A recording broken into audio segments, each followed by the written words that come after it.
Hey everybody, and welcome to the second part of the Procedural Foliage Tool tutorial for the Procedural Foliage Placement Tool. The last video we looked at all of the general settings that you can see here, all of these settings here, setup parameters, spawn parameters, hierarchical links and static mesh details, and trace details. So we took a look at how to spawn the trees that you see here in Unreal. So I'm literally picking back up where we left off. If you haven't seen the previous video, definitely take a look at it. This is almost a requirement because you do need to understand the settings before we go into the next part of the tutorial, which is the different spawning algorithms, right? So previous video, we took a look at how to spawn different trees, how to change the slope and the height parameters, how to convert the trees from individual actors to instance static meshes, how to automatically spawn instance static meshes directly, how to debug our traces if there's a problem, how to change the details for our instance static meshes like call distance and location. We looked at how to remove individual trees but with the selected menu and remove all of the trees that this spawner has done. And now we're finally at the point where we can take a look at the individual spawn methods, right? And this is its own video because we're going to take a look at 8 different methods that are included. So far in the previous video, even with all those options, we've only been using one very simple method, random location. That's the little column here, right? We've only looked at random location. Pick a random location within the volume and try to spawn your tree there. Of course, every single method here still respects all of the rules that we looked at in the previous video, meaning it'll still avoid obstacles, it'll still avoid other foliage, it'll still respect the height and the slope, right? So now we're going to take a deeper look into some of the other methods of spawning your foliage. And we're gonna talk about, what makes sense, right? Some specific types of foliage may prefer certain methods over another, right? So let's go back to Unreal and let's just delete everything. Again, we don't care about these trees right now. We're going to hit remove all, and same thing, we can stick to this area, I guess. But before we do that, I like to flatten the area to make things a little bit easier to see, right? We're going to let's just go ahead and remove these obstacles, and we're going to use one of the utility blueprints that I've included here. So go ahead and go to the PFT folder, blueprints, go to PFT spawner, and whoops, not here. We're going to the environment folder and click on BP align landscape, and we're going to drag this volume here, right? And this looks very similar to the foliage tool. It's just a green volume here, but notice that there's a spline, right? So all this does is it flattens the landscape to this exact area, right? And the reason we want to do that is because I want to make it very easy to see the differences in patterns that you can generate when you're using different spawning methods. Obviously, they all work on a regular landscape. The only reason we're flattening the landscape is, again, because for the tutorial, I like you to see how they work, right? So let's make the area a little bit bigger. How about 500 by 500? That's actually a pretty big area. Let's make it a little smaller. 400 by 400. Maybe a little bit better here. And we'll choose the area, and we're going to make this a little bit deeper. So we're going to actually sink this into the landscape, okay? And we need to select the landscape. So click on the little eyedropper, select your landscape, and notice that automatically gives you the start width and the end width. These are automatic values based on the volume, but you want to have a fall off, right? So let's do a fall off that starts at 20,000, which is the value at the top, and ends at let's say 25,000. So we have 5,000 units of fall off. And notice that both options here, raise height and lower height. So if I were to raise this higher, it'll actually raise the terrain. In this case, we just want to lower it to this area. That's all. we can click on Align Landscape here, and notice that the landscape was automatically aligned. And we're seeing the same issue that we saw in an earlier video where the foliage didn't quite understand that the terrain has been flattened. So we're gonna fix that in a second. Notice that the fall off is only on the sides, see that, and not on the front and the end. So we get this really ugly wall. So very easy to fix. All we need to do is we want to rotate the actor 90 degrees and hit on Align Landscape again. And notice now that, well, we get this ugly wall here exactly at the corner, but we now have the landscape with the fall off at all 4 corners. So you might have to manually fix this corner here, right? In the corners that look really, really ugly here. But this is just to give you an example of what we can do. So let's fix the foliage, click on the landscape, click on the little icon here, and just open the material instance. And as soon as you do that, it'll automatically reload the settings for the landscape, right? So that's all you need to do. So just go ahead and close it, click on play, and notice now that we have a massive area that is just flat, right? Perfectly flat, except for this ugly wall here in the corner. You notice that we have a fall off of about 5,000 units. And if you press left shift, you can sprint really, really fast, and you can see that we have just a flat area. We're gonna use this area to spawn our trees, that's all. And again, if you're really bothered by this, you can quickly go to the terrain, go to sculpt, and you can make this a little bit bigger, and you can try to fix that a little bit here. But again, there's no need to try to fix this. For the purposes of this, oops, brush fall off. Let's just flatten it real quick, smooth it. You can just smooth it, and let's just flatten it here. We definitely want a flat area for our trees, okay? All right, that wasn't really necessary. Just showing you, if you want to fix it, you can do it manually.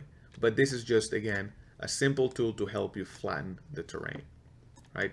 So let's go back and grab the foliage spawner and drag it up. And we are going to look at it from the top here. And obviously we did a much bigger area than we needed. That's okay.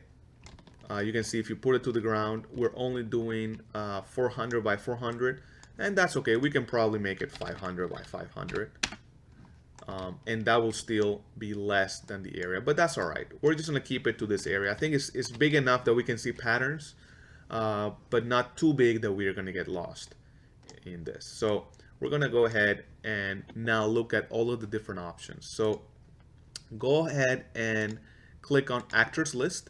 And we're going to stick to the regular pines here in index 0. Notice that right now, if we just click on Spawn Actor, it'll just spawn 686 trees, all seemingly in a random location within this volume. So this is using the random location spawn method. And if we expand the spawn details struct here, you see that there's a spawn details. You can see that the first thing that you'll see is the spawn method says random location. And you have a bunch of other options in here, right? And we're going to take a look at all these options now. But going back to our little PowerPoint guide, notice that random location doesn't use any of the additional details here. So random location doesn't need any other settings. It'll just spawn in a random location.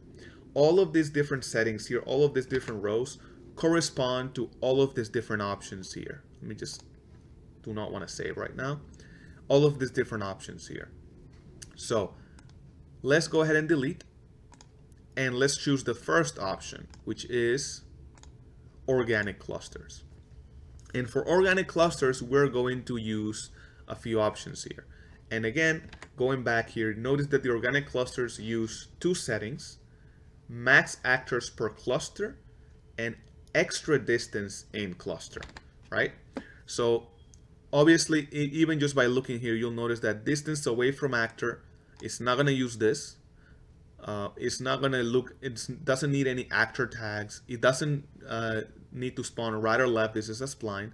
However, it'll use max actors per cluster. So we're saying that we want to spawn 1,000 trees. How many trees do we want per cluster? So if we say we want 500 trees, that basically means that there will be two main clusters, right? 500 in one cluster, 500 in another cluster. And actor extra distance in cluster, this is going to be if we want any extra padding, right? So we can make this anything. We're going to make it 100 to space out the trees a little more. And just with these two options, let's click on spawn actors and see what happens. And we're going to make sure that we cannot see this. So go back and mark it as hidden just to make it easier. And I'm going to create a little camera bookmark. So if you click Control 1, in case you didn't know, you can create a bookmark. So if you did that, you can be anywhere on your level and you press the number 1 on your keyboard, it'll automatically snap back to the location that you selected. So this is an easy way of quickly seeing. I'm gonna come back here and press Control 2, and now pressing 1 and 2, I can quickly see these different camera angles. So it's gonna help us see what things look like. So now let's go ahead and spawn the actors, and notice that now we have two clusters. Remember, in only 129 trees in this case. Remember, the number 1,000 is not deterministic. It's only trying. But the organic clusters is basically retroactively spawning trees on a tree line. And this is more natural, right? So think about a tree spawning here, growing here. Then the next tree will look at the previous tree's location and pick a random radius around the tree and spawn, right? And then every tree will do the same. So this will basically create clusters that are more along tree lines. Now remember, even though we have very little trees, we can keep spawning them, right? So you can keep pressing the button to spawn more and more trees, and you can see here that you have a more natural tree line, right? And you can see that the actors are there. So let's just collapse this. So don't think that you have to populate your area just by one click. Keep clicking and you'll see that the actors continue to spawn, and you can do this as much as you want. And remember, you have the spawn history here to remove anything that you don't like, right? So if we just hit play and we'll just kind of approach it, even though it's still very sparse, you can see that now the trees have a different look, right? They're not evenly spaced randomly in the volume. They have a more natural, see, they're clustered together, and you can change the variation of the look. Let's click 1. So this was only with the setting. We're gonna go ahead and remove everything. This was only with the setting of 500 trees, only 1,000 trees, but 500 trees per cluster, right? So why don't we just make this 5,000 with 500 trees per cluster? That would mean that we have 10 clusters, right? And the actor extra distance, let's make this smaller. Let's make it, I don't know, 10, right? So they're gonna be way clustered together. So if we go back and we hit spawn actor, notice that it took a little bit longer and it spawned 500 trees. Now look at the different look that we see here. Much more clustered together and basically 5 different spawns. So play around with that setting, right? Look at that. If we click on spawn actors again, it'll take a little while and spawn 370 trees. Notice that they're still all within the volume though. And you're naturally getting little clearings here and there. So again, the key here is to play around with the number of trees that will attempt to spawn, the number of trees per cluster, and the distance between the trees, right? The bigger the extra distance, the more spaced out the trees will be. And if you hit 0, then it'll spawn trees literally next to each other if it can, right? All right. So that's the organic clusters. And again, remember, you can always continue clicking and spawning more and more actors. Don't think that you only have the option of spawning only what comes out at first. See that? Remove everything. But that is the organic clusters. Let's take a look at the next one. And the next one is clustered around actors. So this is another little utility one, and we are basically telling the spawner that we want the trees to spawn around specific actors. So let's, just like we did last time, let's go ahead and spawn and add some elements here and scale them. Let's say like 30 by 30 by 30 here, and we'll do the sphere 50 by 50 by 50, and then we'll do the cylinder here, and let's do it, I don't know, 40 by 40 by 40, right? We have these elements here, and we want to add tags to these elements. So I'm going to select all of them, control select, and I'm going to add tags to them. And we're going to add an actor tag called PFT actor. It can literally be anything, right? So I'm just gonna use PFT actor, and then I'm gonna deselect, and I'm going back to the spawner, and here under spawn details, cluster around actors, under actor tags, I want to click on the plus sign and add the specific tag here. Now remember, if we go back to our handy list, cluster around actors uses the actor tag, which is an array, and the distance away from actor, right? So the distance away from actor here is a range between 0 and 2000. And this is the distance between the origin of the actor, the center. So if the actor is really big, it may not actually work, right? It may not spawn any meshes, right? So let's just go ahead and click on spawn and see what happens. Notice that it spawned on top, and notice that very few trees spawned around. And again, and in this case, it spawned on top. And the reason for that is because we didn't specify these actors to be obstacles. And second, the distance of 2000 is too small. Probably the radius, the area of this actor is probably bigger or about 2000, which means that no trees have spawned around. So again, you have to play around with the settings here. So instead of 5000, let's dial it back to 1000 here. Let's make it 2000. And then let's say that the distance from the actor is going to be between 1000 to 5000. But in addition, we want to add this tag as an obstacle. So do not spawn on tag PFT actor, which is the exact same tag that we added to these actors here. So now we hit on remove all and spawn actors. Notice that now we have 250 trees that have been spawned, and now they have spawned around the actor between the ranges of 2000 and 5000. See that? If we click spawn actors again, you can get a little bit more, but notice that they're still going to stick to that area, right? So if you want more spread, what you need to do is you need to increase the distance. So instead of 5000, maybe we want 10,000. And if we do that now, obviously you'll get a much bigger spread. So play around with those settings.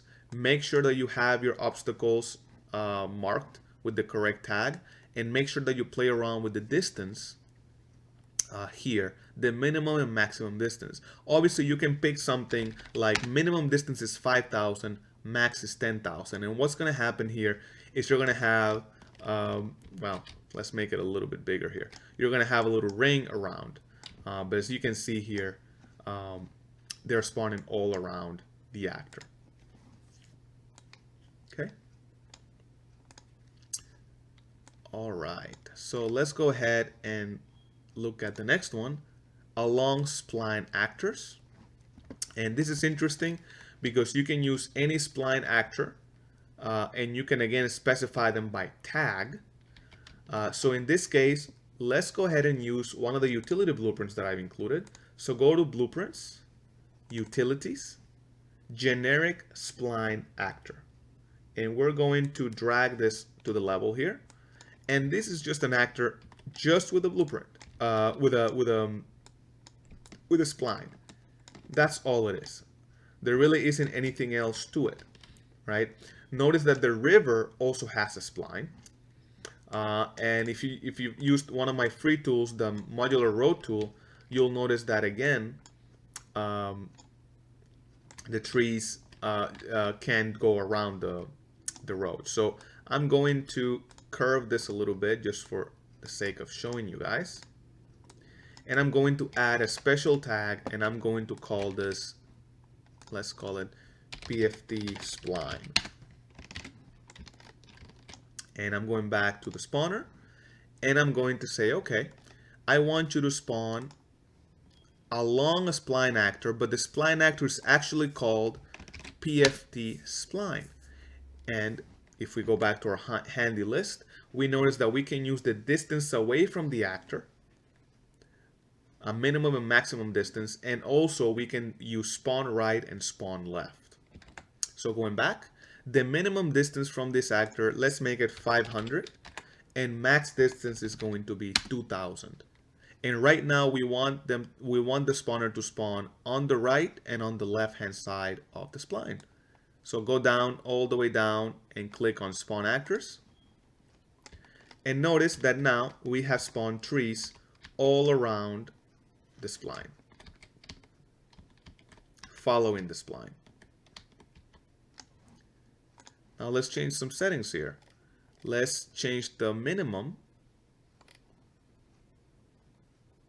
to, whoops, I think I changed, no, let me just remove this just because it's getting a little confusing with the other trees. I'm going to remove the palm tree, and I'm going to remove the snowy tree here. That way it doesn't get confusing, it's just here. So I'm going to change this a little bit more, 1000 to 2000, for example. Let's make it 1000 trees. And then you can see that when I click on spawn actors, the distance is a little bit bigger. So you need to play around with that minimum distance and maximum distance to make sure that you get your tree spawning correctly. The other option is obviously spawn on either side of the spline. So if you go back and you say, I only want to spawn on the right hand side of the spline, click on spawn actors, and the trees are only spawning on the right hand side. See that? So very handy. And any actor that has a spline component will work, right? Just make sure that the spline component, if you have multiple spline components, it will only get the spline component at index 0. So same thing, if I would grab the river and put it here, it would work the exact same way, right? As a matter of fact, if you look at the showcase level, there are palm trees that are spawned along the river, and this is the exact same thing, okay? All right, let's take a look at the next spawn method. And I'm going a little fast, guys, again, because I know that these videos tend to get long. I'm trying to be thorough, but at the same time, I don't want to be, you know, overly long, right? So next one is random patches, right? And then we're going to, again, remove the trees here. And for the random patches, if we go back to our handy little list, we see that there are 3 options from the list that we can use. We can choose, again, what is the max number of actors per patch or cluster, and the random scale of the patch, X and Y. So basically this method, what this method does is it creates a temporary volume inside your main volume, and in that temporary volume it spawns your trees. So how is this different than the other clustering method? So this creates more uniform patches. So let's say that we have a max number of trees of 1000. We are saying that we want random patches. We're going to delete this actor tag because we don't need it anymore. And we're not using this. But we have here max actors per cluster or patch, 500. So right now we're saying we only want 2 patches. And the scale of the patches is going to go between 100 and 100 in the X and 100 and 100 in the Y. So a perfect square, right? So if I go ahead and click on spawn actors, notice that 2 patches have been created, right? A patch was spawned here, and trees were spawned up to 500 trees. And then another patch here was spawned, right? Remember, makes sense. We said that we need to spawn 1,000 trees up to 1,000 with a max cluster of 500. If we change this to, if we change this to 100 and we go back and remove everything and click on spawn actors, notice that now we have more patches because obviously we had less entities per patch. And notice, interestingly enough, that they're still avoiding the obstacles here because we still have them as an obstacle tag, right? They're not spawning on top. So this method creates more uniform patches. The other organic clustering creates more natural organic tree lines. Now let's change some settings here, remove all again, and go back here to the random patch X and Y. So remember, this is the area. So we want the minimum, let's give it a lot of randomness. The minimum will be 20 and the maximum will be 100. And the minimum for the Y will be 20 again and the maximum will be 100. So now when the spawner creates the temporary volume, it'll pick an X value between 20 to 100 and a Y value between 20 to 100, meaning that it can be more of a rectangular shape, more long, more short, and that would again help you add some variety to the patches. So notice here that this patch was longer, even though you can't really see it, while this patch here is probably more longer, this was more rectangular. So again, you can add some variety, and we're going to click 1 here to look at the patches by changing the minimum and maximum range for the individual patches here. Right? If you want them perfectly perfectly square, use the same number. If you want them to change, you can change those numbers, and you can add way more variation. Right? You can make it whatever you want, 500 to 500. You know, and then they will have a lot. You see that a lot longer variation. So play around with the settings, and you'll see that you can get some pretty interesting results. But again, I hope you see why this is here. Right? It's a different method, and it depends on what kind of look you want for your trees. Now let's use grid distribution. This is one of my favorite ones, and this is basically a perfect grid, right? So you basically start at the beginning of the volume and you spawn trees on a perfect grid with a specific offset, right? And if we go back to our handed distribution, the only thing you can change here is the extra distance in cluster, right? So the distance here, extra distance is going to be a 10. The more, and this is going to be used for the X and the Y, right? So if you want your grid to be super tight, you can let's make it 100. Right? It's pretty tight, and we say that we want to spawn 1,000 trees. Let's see what happens here when we click on spawn actors. Notice that it spawned up to 1,000 trees, and they're very, very dense, right? With a distance of 100 units on the X and on the Y.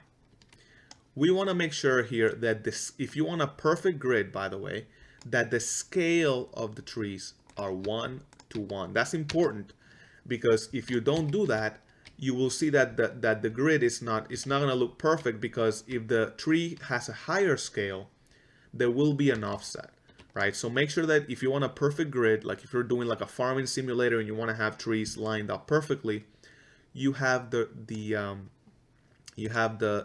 scale range 1 to 1, and then the spawn details on grid, and then you have the extra distance in cluster be whatever you want, right? So let's remove it and add it again, and now you'll see that the trees are way more aligned.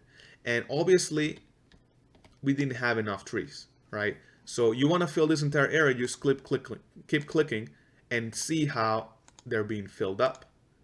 And curious enough, see how they're avoiding the obstacles, right, that you're setting them. And now you know that we filled it out because no more trees are being spawned here. A perfect grid avoiding obstacles.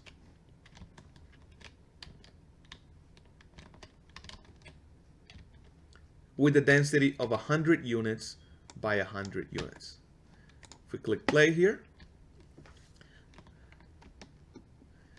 you can see that looking around, it is a perfectly distributed grid with these obstacles spared. So obviously it doesn't look very natural, but if you wanted something, again, as a perfect grid, this is it.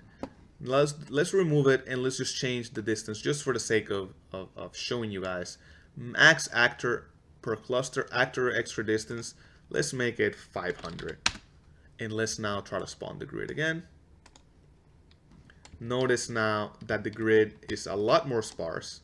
And let's just do it a couple more times until we're done. And notice now that the trees are much more separated. Right? The other one was 100, this is 500. So they're a lot more sparse. So you can control the distance of the grid by using that parameter itself. All right. Next one is going to be spawn on spawn zones. And this is going to be a pretty easy one. So let's say that you want to have exact control over where your foliage spawns. You don't want it random, you want it in a very specific area. And the way you do that is you use spawn zones, right? So go back to blueprints, go under PFT spawner, and you will see that you have here a class called BP spawn zone. And you can just drag this little volume here, and you can drag as many of these as you want. I'm just going to go ahead and duplicate this and move it along here. Oops, there you go. And that's all you need to do. And then when you come back to the spawner, you need to add those to the array. So going back to spawn details, spawn on spawn zone, look at the bottom, says spawn only on zones, and this is an array.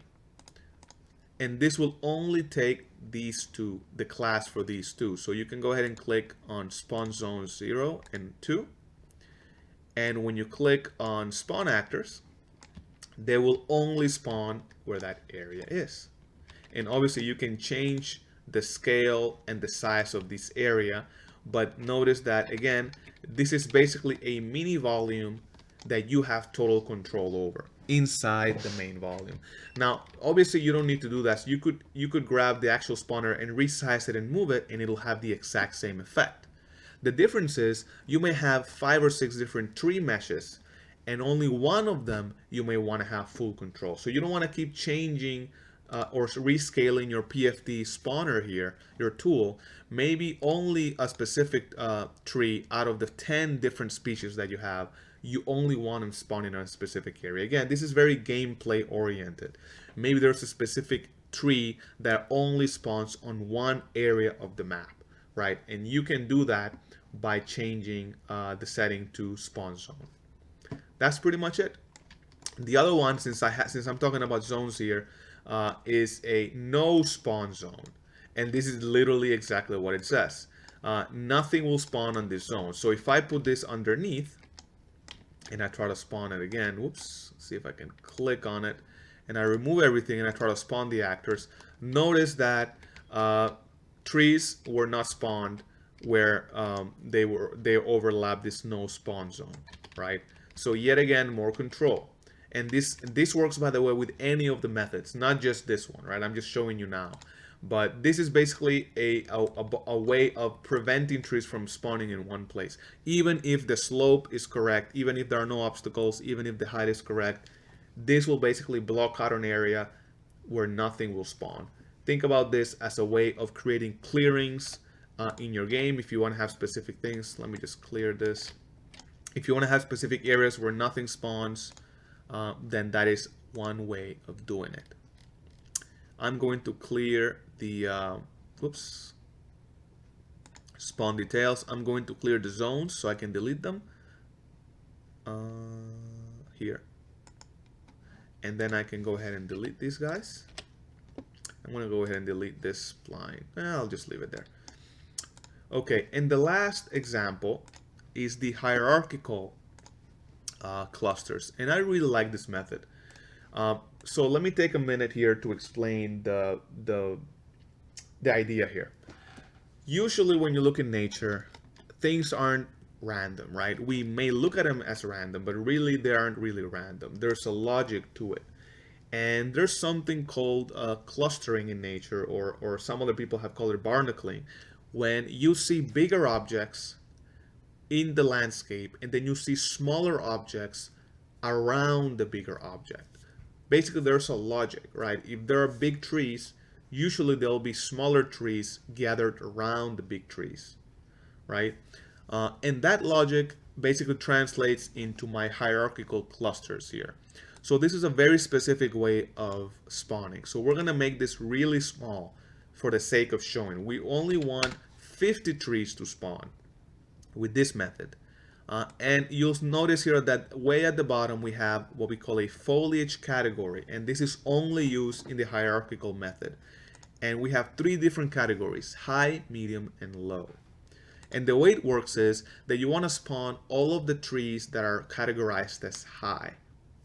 Then you want to spawn all of the trees or foliage that are categorized as medium, and anything that is medium will spawn around the high. And conversely, anything that is marked as low will spawn around the medium. So this is again a hierarchy. So you can have more than one mesh or more than one foliage with this type. In this case, we're just going to have one, right? So high, we're going to have 50 pines. We're going to add another one, and we're going to do the bush here. So click on SM bush, and we're going to add quickly 113, 122 for the bounds, 113, 122, and this is 138.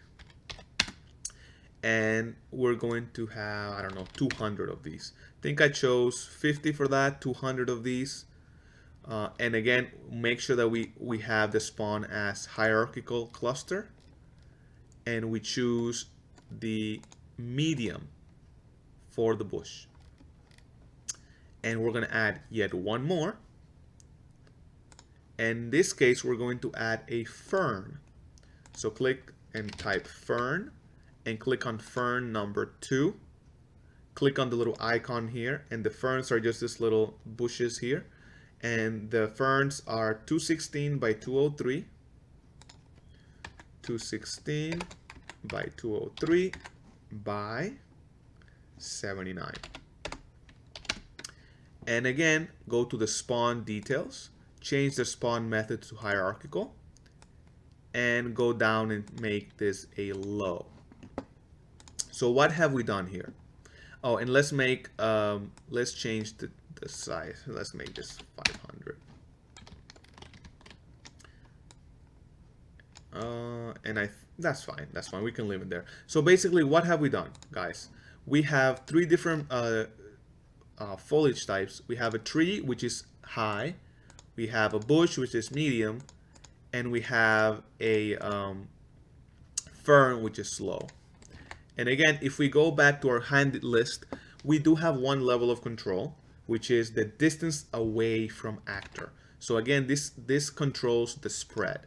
So here, if we go back to spawn details, distance away from actor really doesn't make a difference if you're on the high, right? But if you're on the medium and you're on the low, this will definitely control the distance between the high and the medium. If we want a tight distance, we want to make this number smaller. So let's make this like 200. We want these bushes to be at max, well, let's make it 500. At max 500 units away from the tree. And these ferns, we want them to be at max another 500 units. And then minimum, let's make it 200. 200 to 500.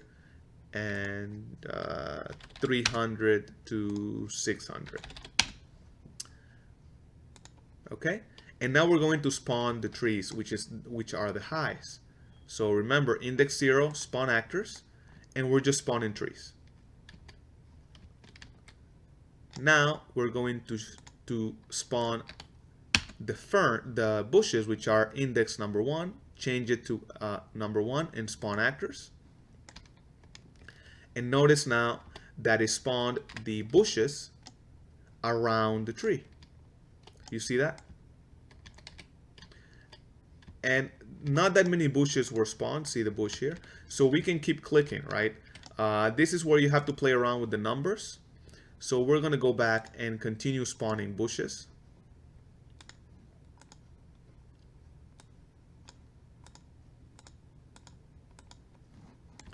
That way, when you come here, you can see that there. Let me just click play here. You can see that there's a bunch of bushes now around the trees. And the same thing if I come here, right? Same thing if I come here. So all of the trees now have bushes all around. And finally, for the final touch, let's do the ferns. And that is index 2. And for the index 2, the ferns, we had 500. Let's make this 2,000. Really, we're probably going to need more than that. But just to speed up our workflow, and we can zoom in here and see what happens. Let's click on spawn actors. And notice now that the ferns, look at these ferns here, have spawned all around. And it's hard, you see them there. It's hard to see them sometimes because of the grass. And that's, again, the grass is the grass, right? So we're going to continue to spawn them. We're going to spawn a few more just to make it really obvious. And now, if I click on play, notice that we have the hive, which is the tree, spawned first. You have the bushes all around. And then you have these ferns that have spawned around the bushes. And then, of course, you have the grass. This is obviously way too obvious, but you get what I mean, right? This is much more realistic as far as how some of the nature species work, right? So maybe one species depends on another species, and you want to spawn them nearby, right? Or maybe you have a special tree or entity in your game, and you only want them to spawn next to this really special tree. Again, gameplay purposes, you can go ahead and do that.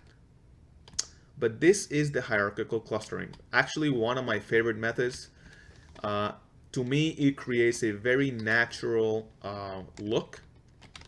And remember, you can spawn the original trees, and move them and change them. And I have some ideas of how I can further improve this method. But before I do that, I want to hear from you guys. So if you bought this, if you're playing around with this, if you like this method, and there are additional things that you'd like to see, please do let me know, because I have some extra ideas for a future update. Perhaps I'm not promising anything yet because I don't know how things will go, obviously. But any of these methods obviously can be improved. More options can be added. But this is basically what comes with Tool, which is, I think, a very good variety. 8 different methods. Think about what types of foliage you want to spawn, what type of look you'd like to see, and choose that accordingly. And the last thing, and I almost forgot before I close this video, is that not only can you spawn individual meshes, you can spawn any actor blueprint in the world, in your world, right? So we're going to do just that. Instead of the pine, I actually want to spawn an actor blueprint that I have here that is called Change in Tree. So go into the blueprints folder, go into the showcase, and click on BP Change in Tree. And you can click on it, and then when you come here to actor, you can click on the little arrow, and it'll automatically add it here. Now notice that it says actor and parentheses priority, which means that if you have two things, if you have an actor blueprint or a static mesh, and you have both, it will give priority to the actor. So I'm not even going to remove this here. I'm going to leave it here, but I'm going to change the max spawn. Let's make it, I don't know, 1,000. Oops, let's make it more, 1,000, or let's make it 2,000. Why not? And we're going to spawn the actor, and we're going to change the spawn method to random location, and we're going to spawn this actual actor class. It'll take priority over the static mesh. So we go back and we change the index to 0, and we spawn the actors, and whoa, look at our frame rate. And that's because these are individual actors. And again, this is very, very, let me go back to game mode here, make it a little bit better, and you'll see that these look just like trees. They have obstacle avoidance, and they will respect all of the rules. This is the exact same thing. The only limitation here is obviously you cannot convert them to instant static meshes because they're, again, individual actor blueprints, and the actor can have anything, right? So if I click play here, notice that my frame rate is much slower. It's at 40% because these are individual actors. They're not instanced, they're not trees. But because I have individual actors, when I'm walking around, this is what happens. You can see that the trees are now lighting up, so to speak, because that's what I have. I have a little overlap. And notice that I have some fireflies. This is a little firefly effect that I have. You can see they're yellow there. You can kind of move it around. So this is just a demo. Obviously, I wanted to keep it with the theme of trees, but it can literally be anything. It could be turrets, it could be enemies, it could be buildings, it could be whatever you wanted to spawn, right? In this case, I just had a little forest of trees that change when you walk around. Again, keep in mind, for performance reasons, you do not want to have too many of these because your frame rate will be affected and you cannot convert them.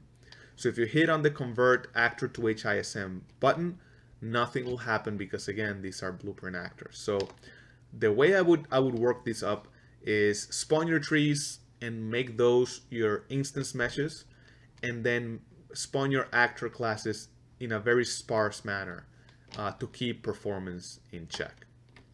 But that's pretty much it, guys. I think we went over all of the different options. I know it's been long. The previous video was almost an hour long, but I hope I was thorough with all of the options. In this video, we took a look at all of the different spawn methods. Remember, we have 8 different spawn methods. I will post a link in the video description where you can get the different guides that I showed earlier, the one with the different tags, so you understand what the tags do and some of the tags that you should not use in your project. And then the handy little table where it shows you what options are available per spawn method. So this is it, guys. I hope you really enjoyed everything we've covered so far. These are all of the options that I have so far for the initial release of the tool. I really want to hear your opinion, your feedback, your comments.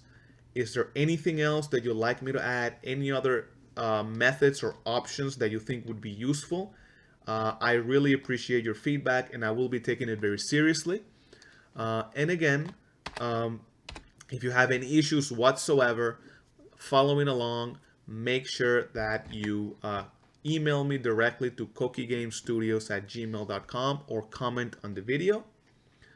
And we have one more video. There are a few extra utility blueprints that I'd like to show. That's going to be a much shorter video. So stick around for the final video in the series. Thank you guys so much, and I'll talk to you in the next video. All right, bye.